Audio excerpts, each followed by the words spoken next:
Morning మ్యాగజైన్కి స్వాగతం. ప్రముఖ దినపత్రికలో వస్తున్న వార్తలు వెనక జరుగుతున్న పరిణామాలు చూద్దాం. ఈనాడు చూస్తే శేషాచలంపై గొడ్డలి వేటు అన్నటువంటి వార్తను హైలైట్ చేస్తారు. 5 ఏళ్ల వైకాపా పాలనలో స్మగ్లర్లదే ఇష్టరాజ్యం, వ్యవస్థలన్నీ నిర్వీర్యం, ఎర్రచందనం సంరక్షణ ప్రశ్నార్థకు, అరుదైన జంతుజాలాలతో విరాజిల్లుతున్న శేషాచలంలో ఎర్ర దొంగల ఆగడాలకు అడ్డుకట్ట పట్టడం లేదు. వేల టన్నుల దొంగలు అక్రమంగా రవాణా అవుతున్న వైకాపాయంలో ప్రకృతి సంపదను అడ్డు లేకుండా నరికి సొమ్ము చేసుకున్న కట్టుదిట్టమైన సంరక్షణ చర్యలు తీసుకోలేదు. స్మగ్లర్లపై ఉక్కుపాదం మోపడానికి తీసుకొచ్చిన red sandal anti smuggling task force నిర్వీర్యం చేశారు. దాన్ని అడ్డుపెట్టుకుని వైకాపా ప్రభుత్వంలో కథ మొత్తం నడిచినట్టు ఆరోపణలోనే ఉమ్మడి చిత్తూరు, కడప జిల్లాల పరిధిలో సుమారు 4,75,599 హెక్టార్లు శేషాచలం అడవులు ఉన్నాయి. ఇక్కడ సహజసిద్ధంగా పెరుగుతున్న ఎర్రచందనం ప్రపంచంలోని అరుదైందిగా గుర్తింపు పొందింది. విదేశాల్లో ఈ దొంగలకు ఉన్న డిమాండ్ నేపథ్యంలో ఏటా వేల చెట్లు 3గా మారుతున్నాయి. పట్టుకుంటున్నది పిసరంతైతే తరలిపోతున్న దొంగలకు లెక్కలేదు అంటూ ఒక విచిత్రం ఏంటంటే, ఒక ఇన్సిడెంట్స్ కామన్గా జరుగుతుంటాయి, దాన్ని ఒక విష ప్రచారం ఎంత బాగా చేయొచ్చు అనడానికి సజీవమైనటువంటి సాక్ష్యం. వైసీపీ హయాంలో వాళ్ళే అమ్మేసుకున్నారు, తెలుగుదేశం హయాంలో మాత్రం అప్పుడు వైసీపీ వాళ్ళే అమ్ముకుంటారు. అంటే ఇందులో రాజకీయాలని ఒకటి దూర్చేసి దొంగల్ని హీరోల్ని చేసి నిజంగా జరుగుతున్న అంశాలని దారి మళ్లించి, ఇప్పుడు గంజాయి, ఎర్రచందనం, ఇటు ఏదైతే శేషాచలం అడవులైనా అటు పక్కన విశాఖ దగ్గర ఉన్నటువంటి గంజాయి అయినా, ఈ రెండిటి వెనకాల స్థానిక పరిస్థితులు ఆధారపడి ఉన్నాయి, స్థానిక ప్రజలతో లింక్ అయి ఉన్నాయి. దాన్ని డైవర్ట్ చేసి రాజకీయాల చుట్టూ నాటకం ఆడుతూ ఉంటారు. ఇక్కడ చూడండి, టాస్క్ ఫోర్సు దాడుల్లో 2014-19 మధ్యలో 589 కేసులు నడిస్తే 2019-24 మే వరకు 431 కేసులు. ఏంటి అందులో 431 అయినా 580 అరెస్ట్ అయిన స్మగ్లర్లు 1928 తెలుగుదేశం హయాంలో, వైసీపీ హయాంలో కూడా 1029 మంది అరెస్ట్ అయ్యారు. స్వాధీనం చేసుకున్న దొంగలు 337 టన్నులు తెలుగుదేశం హయాంలో, 143 టన్నులు వైసీపీ హయాంలో. సీజ్ చేసిన వాహనాలు 305 టీడీపీ హయాంలో, 165 వైసీపీ హయాంలో. అంటే తగ్గినవి అంటే కంట్రోల్ అయినట్ట లేనట్ట. ఇప్పుడు ఇవాళ బాబు గారు వచ్చాక నేరాలకు సంబంధించిన కేసులు కంట్రోల్ అవుతున్నాయి అనుకోండి. ఇప్పుడు కేసులు కనుక పెరిగినాయి అనుకోండి, అప్పుడు బాబు వైఫల్యం అంటారా, లేకపోతే కనుక బాబు గారు వచ్చాక కంట్రోల్ అంటారా? బాబు గారు వచ్చాక కంట్రోల్ అయినాయి అంటారు. అదే ఎక్కువ కేసులు వస్తేనేమో బాబు గారు వచ్చిన తర్వాత కేసులు పెట్టించడం వల్ల ఇన్ని కేసులు నమోదవుతున్నాయి అంటారు. ఇట్లా ఎలా కావాలంటే అలాగా ఒక నిజాలని వక్రీకరించే హత్యలు, వార్తని హత్య చేస్తున్నటువంటిది వాస్తవాలని హత్య చేస్తూ అబద్ధాల ప్రపంచంలో ప్రజలని ఓలలాడించేటటువంటి మీడియా యజ్ఞం నడుస్తూ ఉంది. ఇకపోతే మహనీయుల స్ఫూర్తితో ముందుకు సాగుదాం. అమరావతిలో పొట్టి శ్రీరాములు స్మృతి భవనం, రాష్ట్రంలో త్వరలో ఆయన పేరిట తెలుగు విశ్వవిద్యాలయం, రాష్ట్రాభివృద్ధికి కృషి చేసిన మహానుభావులని గుర్తుంచుకోవాలి. సీఎం చంద్రబాబు పిలుపు. దేశం మొత్తం గర్వించే వ్యక్తి పొట్టి శ్రీరాములు. పవన్ కళ్యాణ్ అమరజీవికి ఘన నివాళి. ఇది ప్రతి ఏడాది కూడా ఈ దండలు వేస్తున్నాం, కానీ ఆయన నివాళి రాష్ట్రాన్ని, అసలు ఆంధ్ర రాష్ట్రం ఇవాళ వీళ్ళందరూ సీఎంలు అయ్యారంటే ఓన్లీ బికాజ్ ఆఫ్ ఆయన. లేకపోతే మద్రాసీలుగా బతుకుతూ ఉండేవాళ్ళు, ఎప్పటికి కూడా మద్రాసులో ఉన్న తెలుగోళ్ళుగా బతుకుతుండేవాళ్ళు. తను చచ్చిపోయి రాష్ట్రాన్ని తీసుకొచ్చాడు ఆయన, తెలుగు రాష్ట్రాన్ని.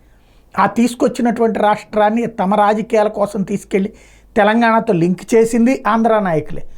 ఆ తర్వాత ఆంధ్రాని తెలంగాణ నుంచి విడిపోవడానికి కారణమైంది ఆంధ్ర నాయకుల స్వార్థమే. ఫైనల్గా ఇవాల్టికి కూడా రాష్ట్రానికి సంబంధించి ఇప్పుడు నవంబర్ 14 ఏదైతే ఇదివరకు ఉన్నటువంటి మన అవతరణ దినోత్సవం, ఏదైతే గతంలో ఉన్నటువంటి నవంబర్లోని అవతరణ దినోత్సవము లేదు, అలాగే మనకి సంబంధించినటువంటి ఏదైతే కనీసం రాష్ట్ర విభజన జరిగినటువంటి రోజు అవతరణ దినోత్సవం లేదు. కనీసం పొట్టి శ్రీరాములు గారు చనిపోయిన రోజునైనా సరే అవతరణ దినంగా ప్రకటించి ఉండొచ్చుగా, రాష్ట్ర అవతరణ దినంగా. తద్వారా ఆయన త్యాగాలను ప్రజలు శాశ్వతంగా గుర్తుపెట్టి ఉంటారు కదా. కానీ అది చేయలేదు. అసలు రాష్ట్రానికి పుట్టినరోజు లేని అనాథ బ్రతుకు ఆంధ్రప్రదేశ్కైనా మనం మాట్లాడుకోలేనటువంటి దౌర్భాగ్య స్థితిలో ఉన్నాం. ఇకపోతే జమిలి ఎన్నికల బిల్లుపై పునరాలోచన క్వశ్చన్ మార్క్. నేటి లోక్సభ కార్యకలాపాల జాబితాలో కనిపించని అంశాలు. జమిలి ఎన్నికల బిల్లును లోక్సభలో సోమవారం ప్రవేశపెట్టాలి తొలుత నిర్ణయించిన కేంద్ర ప్రభుత్వం ప్రస్తుతానికి వెనక్కి తగ్గింది. సభలో సోమవారం చేపట్టబోయే కార్యకలాపాల గురించి లోక్సభ సచివాలయం తాజాగా విడుదల చేసిన జాబితాలో జమిలి ఎన్నికలకు సంబంధించిన రాజ్యాంగ బిల్లు, కేంద్రపాలిత చట్టాల సవరణ బిల్లు లేవు. ముందుగా ఆర్థిక కార్యకలాపాల బిల్లుల కోసం అనుబంధ డిమాండ్లకు ఆమోదముద్ర వేయించుకుని ఆపై జమిలి బిల్లును సభలో ప్రవేశపెట్టాలని కేంద్రం యోచిస్తున్నట్టు సంబంధిత వర్గాలు వెల్లడిస్తున్నాయి. అయితే ప్రస్తుతానికి జాబితాలు లేనప్పటికీ స్పీకర్ అనుమతితో సోమవారం వాటిని ప్రభుత్వం దిగుసభలో ప్రవేశపెట్టేందుకు కూడా అవకాశాలు ఉంటాయి. పార్లమెంట్ శీతాకాల సమావేశాలు ఈ నెల 29 ముగిన సంగతి గమనార్హం అన్నటువంటి వార్తను హైలైట్ చేశారంటే మరి ఈ సెషన్లో పెడతారా లేదా అన్నటువంటి చూడాలి. లేకపోతే ఒక్కో పోస్టు 2 కోట్లకు పైమాటే. విద్యుత్ సంస్థలో డైరెక్టర్ల పోస్టు భలే ఖరీదు గురు.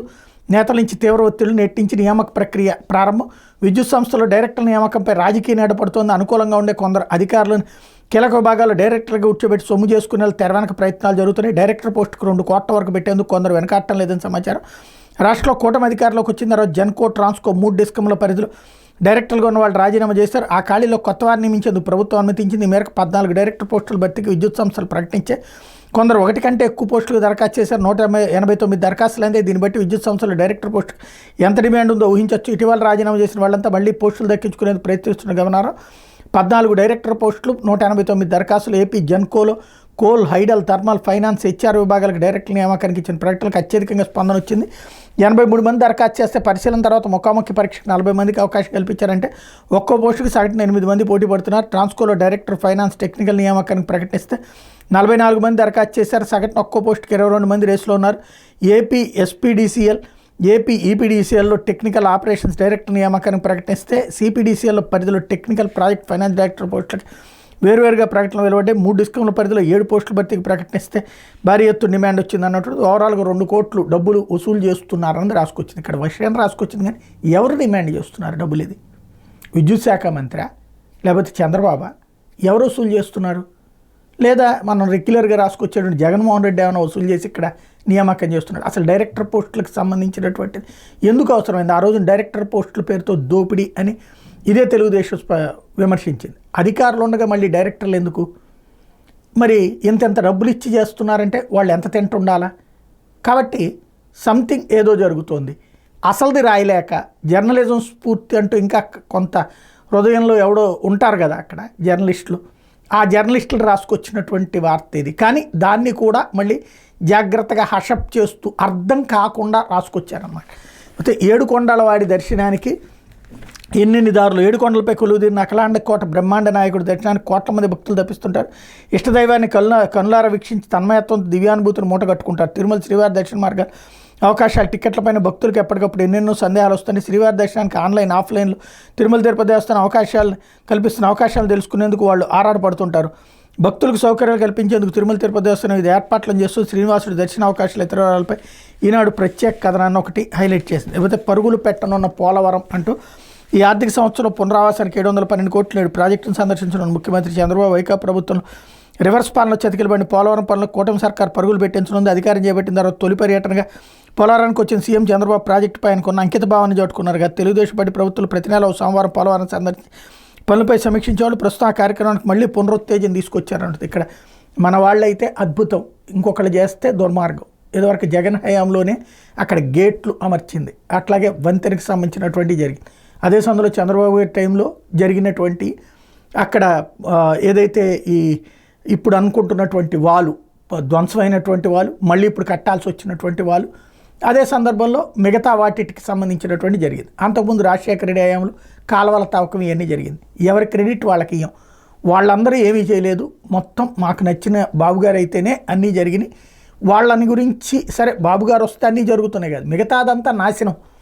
ఇప్పుడు మాత్రమే కరెక్ట్ అనేటటువంటిది ప్రజల్ని నమ్మించే ప్రయత్నంలో వార్తల్ని, అంటే మనకు కావాల్సిందైతే ఒక రకం, వద్దనుకుంటే మరొక రకం రాస్తూ ఉంటారు. లేకపోతే మహిళా హక్కులు దుర్వినియోగంపై చర్చ, సుభాష్ మరణ వాంగ్మూలం లేవనెత్తిన ప్రశ్నలను, బెంగళూరు టెకే ఆత్మహత్యపై కర్ణాటక ప్రభుత్వం సమగ్ర విచారణ, యూపీలో 3 నిందితుల అరెస్ట్, భారీ వేధింపులు తాళలేక బెంగళూరులో సాఫ్ట్వేర్ ఇంజనీర్ అతుల్ సుభాష్ ఇటీవల ఆత్మహత్య చేసుకున్నదంతా కర్ణాటకగా దేశవ్యాప్తంగా చర్చనీయాంశం అవుతుంది. ఈ నెల 9న ఆత్మహత్యకు ముందు ఆయన చేసిన 90 నిమిషాల సుదీర్ఘ సెల్ఫీ వీడియోలో తనకు సంబంధించిన కేసే కదా ఐపీసీ 198A సెక్షన్ దుర్వినియోగం అవుతున్న తీరును వివరించారు.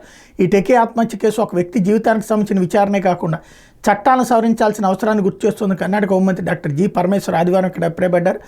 టెకీల జీవితాలు వారి స్టేటస్లో అప్లోడ్ చేసి అంత అందంగా ఉండవని, వారికి ఎన్నో ఆవేదనలు ఉన్నాయని ఘటన చెబుతోందని బెంగళూరుకు చెందిన పలు కుటుంబ పరిరక్షణ స్వచ్ఛంద సంస్థలు అభిప్రాయపడుతున్నాయి. గృహహింసకు సంబంధించిన కేసులో ఆరోపిత మహిళలపై చర్యలు తీసుకోవడం కుదరదని తెలంగాణ హైకోర్టు ఇచ్చిన తీర్పై సుప్రీంకోర్టులో సవాల్ చేయగా డిసెంబర్ 11న ఆ కేసుపై విచారణ సందర్భంగా అత్యున్నత న్యాయస్థానం కీలక వ్యాఖ్యలు చేసింది. Justice BV Nagarathna, justice Koteshwar Singh నేతృత్వం ధర్మాసనం ఐపీసీ 498A చట్టం భర్త ఆయన కుటుంబ సభ్యులపై వ్యక్తిగత కక్షలు తీర్చుకునేందుకు భార్యకు అస్త్రంగా మారిందంటూ వ్యాఖ్యానించి మరో గృహహింస కేసులోని కర్ణాటక హైకోర్టు కూడా ఈ చట్టం దుర్వినియోగం కాకుండా చూడాల్సిన బాధ్యత న్యాయస్థానంపై ఉందని అభిప్రాయపడింది. టెకీ సుభాష్ ఆత్మహత్య ఉదంతంలోని వీరి వివాహమైన 2019 వివాహం 2 ఏళ్లలోనే 9 కేసులు నమోదయ్యాయి. ఇందులో 4 కేసులు 498A పరిధిలోనివి. ఆ కేసుల విచారణ నిమిత్తం సుభాష్ నెలకు 3 సార్లు ఉత్తరప్రదేశ్లోని కోర్టుకు హాజరయ్యేవాడని మృతుడు సోదరుడు వికాస్ కుమార్ మోదీ చెప్పారు. వీళ్ళని ప్రతిసారి 30,000 సొంత ఖర్చే కాకుండా తన భార్య తరపు న్యాయవాదికి 10,000 ఇవ్వాల్సి వచ్చేదని గుర్తు చేశారు. ఉత్తరప్రదేశ్లో అరెస్ట్ అయితే బెంగళూరుకి తరలించారు.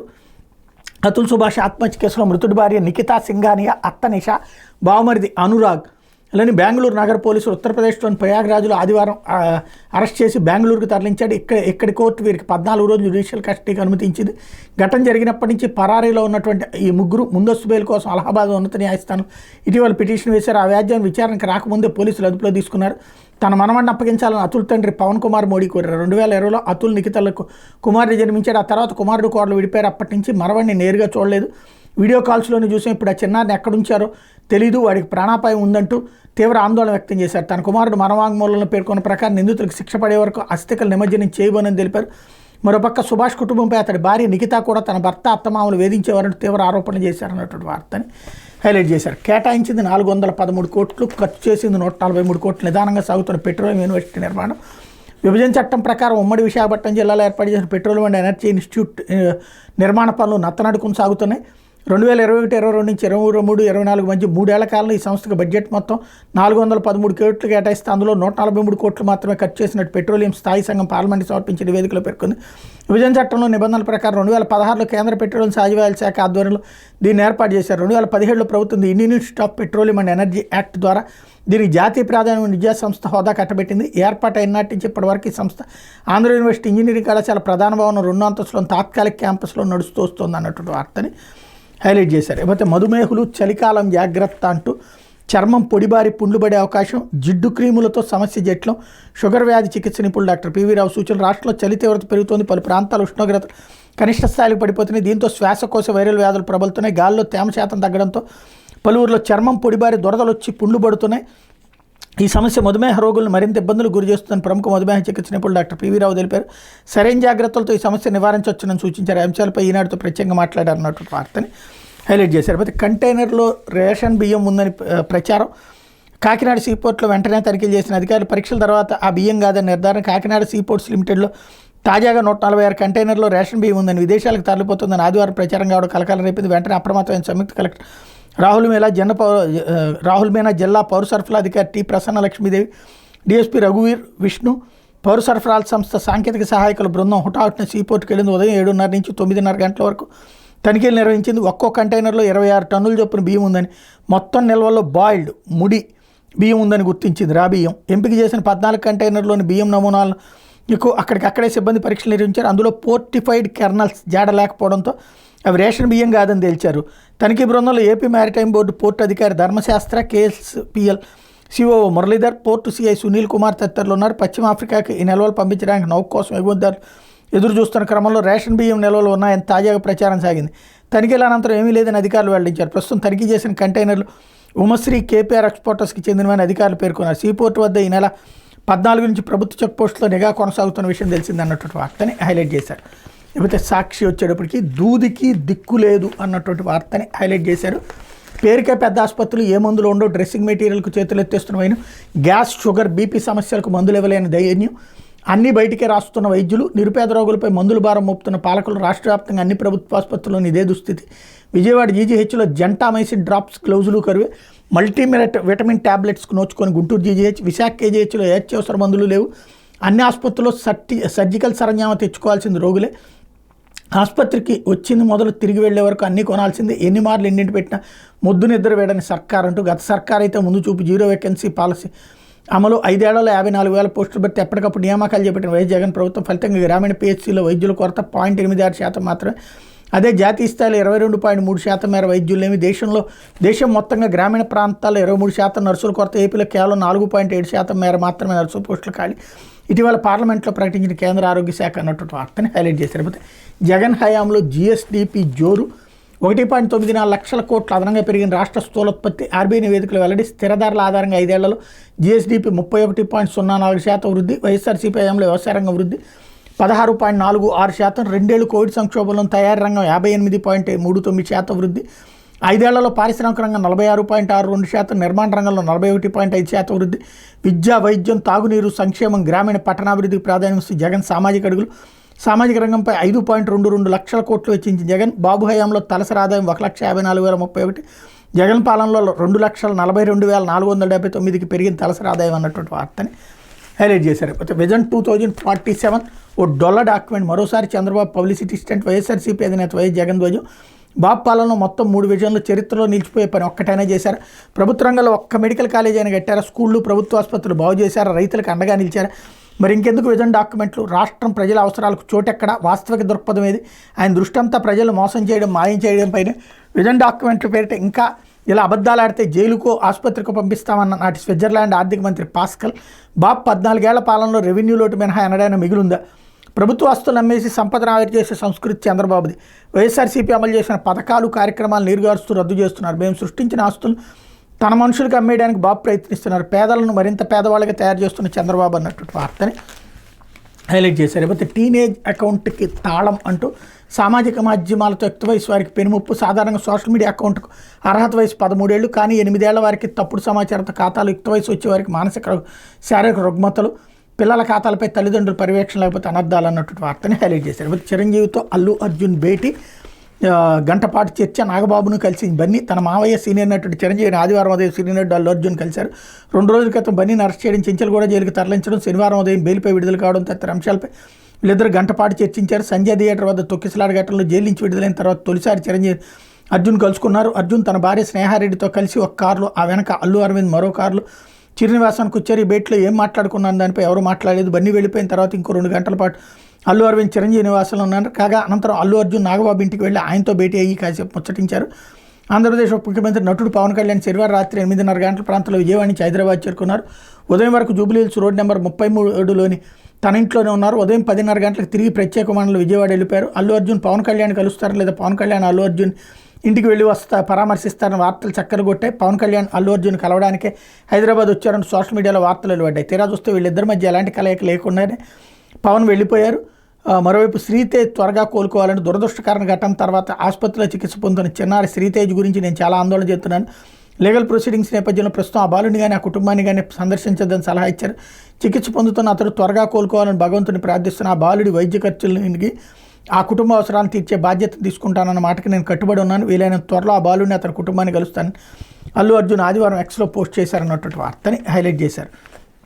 లేకపోతే ఆందోళనలో విదేశీ వైద్య విద్యార్థులు అంటూ మెడికల్ కౌన్సిల్లో పర్మనెంట్ రిజిస్ట్రేషన్కి అడ్డంకులు ప్రభుత్వాలు స్పందించాలని వెంటే విదేశాల్లో విద్యను అభ్యసించిన వాళ్ళకి పరిస్థితి అగమ్యగోచరంగా మారింది. వారి సర్టిఫికేట్స్ పర్మనెంట్ రిజిస్ట్రేషన్ చేసేందుకు ఏపీ మెడికల్ కౌన్సిల్ నుంచి అనేక అమంతరాలు ఎత్తున్నాయి. నేషనల్ మెడికల్ కమిషన్ ఆదేశాలు పాటిస్తున్నట్టు మెడికల్ కౌన్సిల్ అధికారులు చెప్తుండగా రిజిస్ట్రేషన్ జాప్యం చేయడం వల్ల తమ కాలం వృధా అవుతుందని విదేశీ వైద్య విద్యార్థులు ఆందోళన వ్యక్తం చేస్తున్నారు. తమ భవిష్యత్తు ఏంటో అర్థం కావడం లేదంటే ఎన్టీఆర్ హెల్త్ యూనివర్సిటీ ఎదుట ఇటీవల ఆందోళనకు దిగారు. తమ పీఆర్ విషయంలో కేంద్ర రాష్ట్ర ప్రభుత్వాలు స్పందించాలని వాళ్ళు డిమాండ్ చేస్తున్నారు. అసలు ఏం జరిగిందంటే ఇటీవల తమిళనాడుతో పాటు పలు రాష్ట్రాలు విదేశాల్లో విద్యను అభ్యసించామంటూ రాష్ట్ర మెడికల్ కౌన్సిల్కి వచ్చిన వాళ్ళ సర్టిఫికేట్స్ నకిలీవని నిర్ధారణ అయింది. ఈ విషయంపై నేషనల్ మెడికల్ కమిషన్ స్పందించింది. విదేశాల్లో విద్యను అభ్యసించిన వాళ్ళు రాష్ట్ర మెడికల్ కౌన్సిల్కి వస్తే వాళ్ళు చదువుకున్న యూనివర్సిటీ నుంచి జెన్యూనిటీ నిర్ధారణ ఉంటేనే రిజిస్ట్రేషన్ చేయాలని ఆదేశించారు. దీంతో రాష్ట్ర మెడికల్ కౌన్సిల్కి రిజిస్ట్రేషన్ కోసం వచ్చిన సుమారు 400 మంది విద్యార్థులు సర్టిఫికేట్స్ను ధృవీకరణ కోసం ఆయా దేశాల ఎంబసీకి పంపించారు. ఇప్పటివరకు వాటి విషయంలో ఎలాంటి ధృవీకరణ రాలేదు. విదేశాల వైద్యం అభ్యసించి ఇక్కడ ఎన్ఎంసీ నిర్వహించే నీట్లో మెరిట్ ర్యాంకులు వచ్చిన రాష్ట్ర మెడికల్ కౌన్సిల్ రిజిస్ట్రేషన్ లేకపోవడంతో పీజీలు చేయలేకపోతున్నట్టు పలువురు ఆందోళన వ్యక్తం చేస్తున్నారు. 2025-26 విద్యా సంవత్సరం అడ్మిషన్లకు నీట్ నోటిఫికేషన్ వచ్చింది. తమ పరిస్థితి ఏమిటో అర్థం కావడం లేదు ఆవేదన వ్యక్తం చేస్తున్నారు. అయితే విద్యాశాలలో విద్య చదివిన వాళ్ళకి సర్టిఫికెట్లు జెన్యూనిటీ నిర్ధారణ జరిగిన తర్వాత మాత్రం పీఆర్ ఇవ్వాలి. నేషనల్ మెడికల్ కమిషన్ ఆదేశాలు ఇవ్వడం వల్ల ఇదంతా జరిగింది అన్నటువంటి వార్తని హైలైట్ చేశారు. అయితే కత్తులతో దాడి ముగ్గురు మృతులు ఒకే కుటుంబానికి చెందిన వాళ్ళు. కాకినాడ జిల్లా సామర్లకోట మండలంలో ఘటన. కాకినాడ జిల్లా సామర్లకోట మండలం వేట్లపాలెం గ్రామం మంగాయమ్మ కాలనీ ఆదివారం సాయంత్రం ఇంటి నిర్మాణ విషయంలో 2 కుటుంబాల మధ్య జరిగిన ఘర్షణలో ఒకే కుటుంబానికి చెందిన 3 మృతి చెందారు. కర్దారి కుటుంబానికి చెందిన వ్యక్తులు మంగాయమ్మ కాలనీలోని మాల చెరువు సమీపంలో ఇంటి నిర్మాణం చేపట్టారు. ఈ పనులు మరో బచ్చల కుటుంబానికి చెందినటువంటి వాళ్ళు వ్యతిరేకిస్తున్నారు. ఈ క్రమంలో నెల రోజుల క్రితం పంచాయతీ అధికారులకు దీని మీద ఫిర్యాదు చేసిన చర్యలు తీసుకోలేదనే ఆరోపణలు. ఈ నేపథ్యంలో ఆదివారం సాయంత్రం ఇంటికి స్లాట్ వేసే సమయంలో 2 కుటుంబాల మధ్య మళ్లీ ఘర్షణ జరిగిందన్నటువంటి వార్తని హైలైట్ చేశారు. లేకపోతే ఆంధ్రజ్యోతి జగన్ పాపం రైతులకి శాపం అంటూ వెంటాడుతున్న రీసర్వే కష్టాలు, రుణాల రీషెడ్యూల్లో సమస్యలు, భూముల క్రయ విక్రయాలకు బ్రేక్, నిలిచిపోయిన వేలాది రిజిస్ట్రేషన్లు, ఉమ్మడి కృష్ణా జిల్లాలోనే 54,000, ప్రభుత్వానికి 1,000 కోట్ల నష్టం, 1 కంటే ఎక్కువ సర్వే నెంబర్లకు ఒకే ఎల్పీ కేటాయించిన అధికారులు, హద్దులు నిర్ణయించడంలో అవస్థలు, భూమి విలువ నిర్ధారణలో తేడాలు అన్నటువంటి వార్తను హైలైట్ చేశారు. పాస్ పుస్తకాలంటే జగన్ పెద్ద ఫోటోలు, సర్వేరాలపైన ఆయన బొమ్మలు, ఏదో తన ఆస్తి ఉచితంగా ఇచ్చినట్టు రైతుల గురించి ఏమాత్రం ఆలోచించలేదు. ఆర్భాటం కోసం జగన్ ప్రభుత్వం చేపట్టిన రీసర్వే రైతులకు ఇప్పుడు శాపంగా మరి. జగన్ చేసే నిర్వాహకానికి జనం అష్టకష్టాలు పడుతున్నారు. జగన్ ఫోటోలు పిచ్చి కాసే పక్కన పెడితే రీసర్వే అయినా సరిగా చేయించారంటే అది లేదు. వివాదాలు పరిష్కరించకపోతే కొత్త సమస్యలు తెచ్చిపెట్టారు. అంతా తప్పులు తరక రికార్డులు గందరగోళం చేసేసారు. ఫలితంగా ఎంతోమంది రైతులు బ్యాంకుల్లో రుణాలు తీసుకోలేని దుస్థితి, అత్యవసరాలకు భూములను అమ్ముకోలేని పరిస్థితి అన్నటువంటి వార్తని హైలైట్ చేశారు. విభజన కంటే జగన్తోనే ఎక్కువ నష్టం అంటూ జనం నెత్తిని చేపెట్టి ఆస్తులు రాయించుకున్నారు. అమరావతిని, పోలవరాన్ని నాశనం చేశారు. 5 ఏళ్లలో వైసీపీ లక్షల కోట్ల అప్పులు. ఇప్పుడు రాష్ట్రానికి అప్పు వచ్చే పరిస్థితి లేదు. త్వరలో పొట్టి శ్రీరాములు తెలుగు వర్సిటీ ఏర్పాటు, రాజధానిలో అమరజీవికి నిలువెత్తు విగ్రహం, మ్యూజియంగా శ్రీరాములు స్వగృహం, ఆయన స్వగ్రామం పడమటిపల్లి అభివృద్ధి, పొట్టి శ్రీరాములు వర్ధన్ సభలో సీఎం చంద్రబాబు, జగమంతా తన కుటుంబం అనుకున్న అమరజీవి అంటూ డిప్యూటీ సీఎం పవన్ కళ్యాణ్ నివాళి అన్నటువంటి వార్తని హైలైట్ చేశారు. అయితే తినే మాంసంలో యాంటీబయాటిక్స్, చికెన్, మటన్ అన్నింటా ప్రతి కిలోకు 114 మిల్లీగ్రాములు, పశువుల చిన్న జబ్బుకు యాంటీబయాటిక్స్, దాంతో యాంటీ మైక్రోబయాల్ రెసిస్టెన్స్, ఆ మాంసం తినే మానవులపైన ప్రభావం, డైరీ ఉత్పత్తుల్లోని ప్రతికూలతలు, తాజా అధ్యయనాలు వెల్లడి. 190 దేశాల్లో 2020లో పరిశోధన. 30వ స్థానంలో భారత్. యాంటీబయాటిక్స్తో కోళ్లు, గొర్రెలు త్వరగా పెరుగుతాయనేది అపోహే వైద్యులు. పోషకాల కోసం మాంసం అవసరం, పరిమితంగా తీసుకోవడం మంచిదని నిపుణులు చెప్తున్నారు అన్నటువంటి వార్తని హైలైట్ చేశారు. కాకపోతే అల్లుడు ఎలా ఉన్నావు అంటూ ఏదైతే చిరంజీవి అల్లు అర్జున్ని పలకరించారన్నటువంటిది. అట్లాగే తప్పు నాదే క్షమించండి అంటూ సారీ చెప్పడం తప్ప మాట్లాడలేని స్థితిలో ఉన్న జర్నలిస్ట్ రంజిత్తో మోహన్ బాబు విష్ణుతో కలిసి ఆసుపత్రికి వెళ్ళి పరామర్శ, కుటుంబానికి అండగా ఉంటానని హామీ, జర్నలిస్ట్ త్వరగా కోలుకోవాలని ఆకాంక్ష అన్నటువంటి వార్తని హైలైట్ చేశారు. లేకపోతే అమెరికాలో తెనాలి యువతి దుర్మరణం అంటూ 2 ఏళ్ల క్రితం అగ్రరాజ్యానికి ఎంఎస్ పూర్తి ఉద్యోగ ప్రయత్నాలు ఉండగా రోడ్డు ప్రమాదం, తీవ్ర గాయాలతో మృతి చెందిన వందన పరిమళ, మరో 2 స్నేహితులకు కూడా గాయాలు. తెనాల్లో విషాదం, శోక సందర్భంలో తల్లిదండ్రులు, స్వదేశానికి తీసుకొచ్చేందుకు పెమ్మసాని మనోహర్ హామీ అన్నటువంటి వార్తని హైలైట్ చేశారు. ఇది దినపత్రికలో వచ్చినటువంటి వార్తలు వెనకాల జరుగుతున్నటువంటి పరిణామాలు.